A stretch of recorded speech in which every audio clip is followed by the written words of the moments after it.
जब रात के खाने का वक्त हुआ तो लॉरा ने बातों बातों में उस नौजवान और उसकी पत्नी के परिवार के बारे में पूछा। तब जाकर उन्हें पता चला कि उनके सामने बैठे माइक और उसकी पत्नी श्याओ मेई बचपन से ही अनाथ थे। इतने सालों से वो इधर उधर भटक कर ही गुजारा कर रहे थे और अब तक उनका कोई पक्का ठिकाना नहीं था। माइक का जवाब सुनकर लॉरा का चेहरा खुशी से खिल उठा। उनकी ये हालत तो ठीक वैसी ही थी जैसा वो चाहती थी। उन्होंने फौरन कह दिया कि माइक रुक सकता है और जब तक चाहे तब तक रह सकता है। मेरा घर तुम्हारा घर है।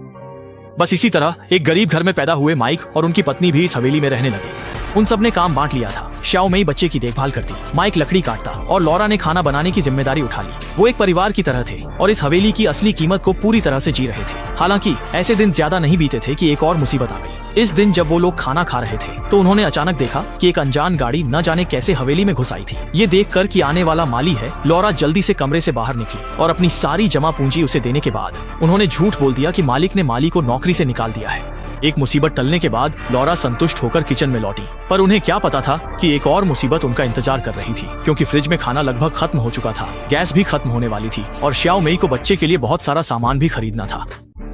इन सब खर्चों ने लॉरा को तुरंत परेशान कर दिया, क्योंकि उसने अभी अभी अपनी सारी बचत माली को दे दी थी। अब उसके पास एक पैसा भी नहीं था और लॉरा का उदास चेहरा देखकर माइक को तुरंत एहसास हो गया कि कुछ गड़बड़ है।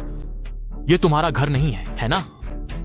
मैं घर की देखभाल कर रही हूँ। उन्होंने कहा था कि मुझे तेल की चिंता नहीं करनी पड़ेगी। माइक के सच जानने पर लॉरा ने अब कुछ न छिपाने का फैसला किया। अगर वे साथ रहना चाहते हैं तो तीनों को मिलकर काम करना होगा। दोनों के बीच चर्चा के बाद माइक ने हवेली की पुरानी चीजें कम दाम पर बेच दी। कीमत ज्यादा नहीं मिली, पर अच्छी बात यह थी कि इतनी पुरानी चीजें थीं कि उनकी बाकी जिंदगी आराम से कट सकती थी। अमीरों वाली जिंदगी का अनुभव करने के लिए इस सफाई वाली ने हवेली के मालिक के बाहर घूमने जाने का फायदा उठाया और चुपके से इस हवेली पर कब्जा कर लिया। इतना ही नहीं, उसने एक भटके हुए जवान जोड़े को भी अपने साथ इस आलीशान हवेली में रहने के लिए बुला लिया। इस तरह जो लोग एक दूसरे को जानते तक नहीं थे, वे इस हवेली में ऐशो आराम की जिंदगी जीने लगे। लेकिन ये खुशी के दिन ज्यादा नहीं चले। लॉरा को अचानक एक फोन पर मैसेज मिला। उसने घबराकर उन दोनों के साथ मिलकर घर की सजावट को पहले जैसा कर दिया। दरअसल सफाई कंपनी की मैनेजर अचानक जांच करने आ गई थी। वो देखना चाहती थी कि लॉरा यहाँ ठीक से काम कर रही है या नहीं। लॉरा ने जल्दी से अपने सस्ते कपड़े वापस पहन लिए और मैनेजर को जांच के लिए कमरे में ले गई। लेकिन कमरे में जाने के बाद मैनेजर ने पहली नजर में देखा कि लॉरा ने सफाई तो अच्छी की है, लेकिन ध्यान से देखने पर उसने पाया कि मालिक की दीवार पर लगी कीमती पेंटिंग्स अब गायब थीं।